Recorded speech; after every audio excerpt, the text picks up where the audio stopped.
સુરત શહેરના ઘોડદોડ રોડ ખાતે આવેલ સ્પાઇનેક્સ ગ્લોબલ દ્વારા વર્લ્ડ ફિઝિયોથેરાપી ડેની ઉજવણીના ભાગરૂપે ડૉક્ટર નીરજ ભણસાલી અને ડૉક્ટર તોરલ ભણસાલી દ્વારા ફિઝિયો પર્વનું આયોજન કરવામાં આવ્યું હતું. આ માત્ર એક મેળાપ ન હતો, પણ સ્પાઇનેક્સ ગ્લોબલ પરિવાર વચ્ચેનું જોડાણ અને સંવાદની ઉજવણી હતી. મજેદાર ઓક્શન હાઉસીનું આયોજન કરવામાં આવ્યું હતું, જેમાં વિજેતાઓને નકલી કેસથી ગિફ્ટ્સ આપવામાં આવી હતી.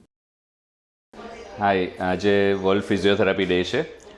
છેલ્લા 27 વર્ષથી સ્પાઇનેક્સ ગ્લોબલ એ ફિઝિયોથેરાપીની સર્વિસ સમાજને પ્રોવાઈડ કરી રહ્યું છે અને અમને ખૂબ જ આનંદ છે કે સમાજમાં ફિઝિયોથેરાપીની પ્રેક્ટિસ વધતી જાય છે, અવેરનેસ વધતી જાય છે, લોકોને લાભ થતો જાય છે અને દુઃખ દર્દથી અમે મુક્ત કરી શકીએ છીએ.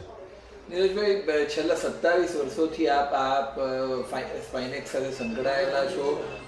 આપ આજે જ્યારે ફિઝિયોથેરાપી ડે છે, કેવી લાગણી અનુભવો છો અને કયા પ્રકારના પેશન્ટો ખાસ કરીને તમારે ત્યાં આવતા હોય છે તે વિશે કહો.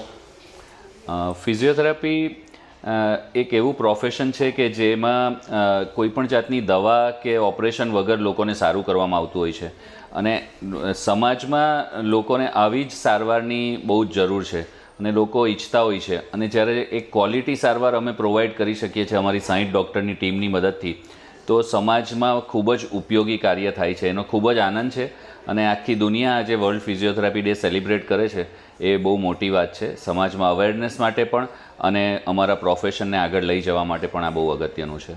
ખાસ કરીને કયા પ્રકારની સમસ્યાઓ લોકો લઈને આવતા હોય છે અને આપણે એને કેવી રીતે દૂર કરતા હોઈએ છીએ? મોટાભાગે અમારી પાસે જે કેસીસ આવે છે તેમાં ખાસ કરીને જે સાંધાને લગતી તકલીફો છે, પેઇન્સ છે, મસલ્સના દુખાવા છે કે આર્થરાઇટિસ છે, કમરના પ્રોબ્લેમ છે, જેમાં ઘણા બધાએ ઓપરેશન સજેસ્ટ કર્યું હોય તેવા ઓપરેશનથી અમે બચાવી શકતા હોઈએ છીએ. ઘૂંટણના ઓપરેશન સજેસ્ટ કર્યા હોય અથવા ઓપરેશન પછી ફેલ્યોર થયા હોય તેવા પણ ઘણા બધા કેસીસ અમે સારા કરીએ છીએ.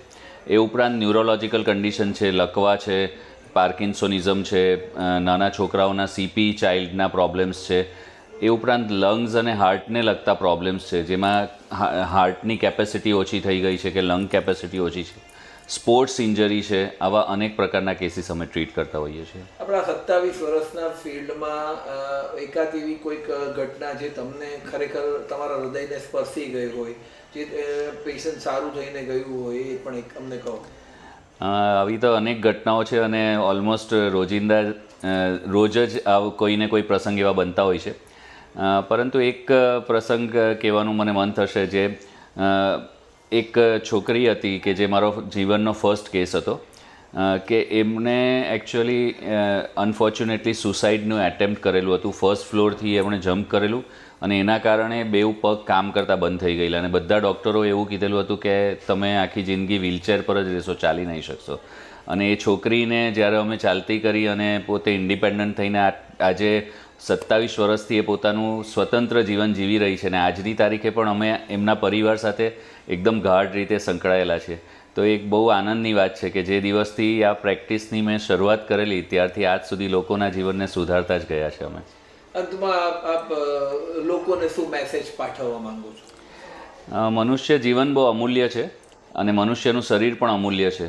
તો આ શરીરની કિંમત દરેકે કરવી જોઈએ અને પહેલાં તો એને ડેમેજ થતું અટકાવવું જોઈએ અને ડેમેજ થયું હોય તો ઓપરેશનને દવા વગરના રસ્તાઓ બને ત્યાં સુધી અપનાવવા જોઈએ, જેથી જે કુદરતે નિર્માણ કર્યું છે તેમાં બહુ ખલેલ નહીં પહોંચે અને સ્વસ્થ હંમેશા રહેવું જોઈએ અને ખુશ રહેવું જોઈએ. જે વર્લ્ડ થેરાપી ડે નિમિત્તે અમે અમારી જે ફિઝિયોથેરાપિસ્ટની 60 ડૉક્ટર્સની ટીમ છે તે લોકો સાથે એક ખૂબ જ અલગ ટાઈપનું સેલિબ્રેશન અમે કરેલું. આ સેલિબ્રેશનમાં અમે બધા સાથે મળી અને એક ઓક્શન હાઉઝી રમેલા હતા અને એ ઓક્શન હાઉઝીમાં ફિઝિયોથેરાપિસ્ટે અલગ અલગ પોતાની ફિઝિકલ એબિલિટી પણ બતાવવાની હતી અને પોતાની બિઝનેસ સ્કિલ્સને પણ બતાવવાની હતી. તો એક ખૂબ જ સરસ એક્ટિવિટી અમારા ટીમની રહી હતી અને એ ઉપરાંત કમ્યુનિકેશન સ્કિલ વિશે અમે ઇન્ટરેક્ટ કરેલું કે પેશન્ટ અને ડૉક્ટર વચ્ચે કમ્યુનિકેશન સ્કિલ કેટલી ઇમ્પોર્ટન્ટ છે તેના વિશે અમે ડિસ્કશન રાખેલું હતું. So it was a wonderful time as a physiotherapist and we celebrated together. Thank you. કયા શહેરના કયા ક્ષેત્રના ડૉક્ટર્સો તમારી સાથે આ એક્ટિવિટીઝમાં જોડાયેલા હતા?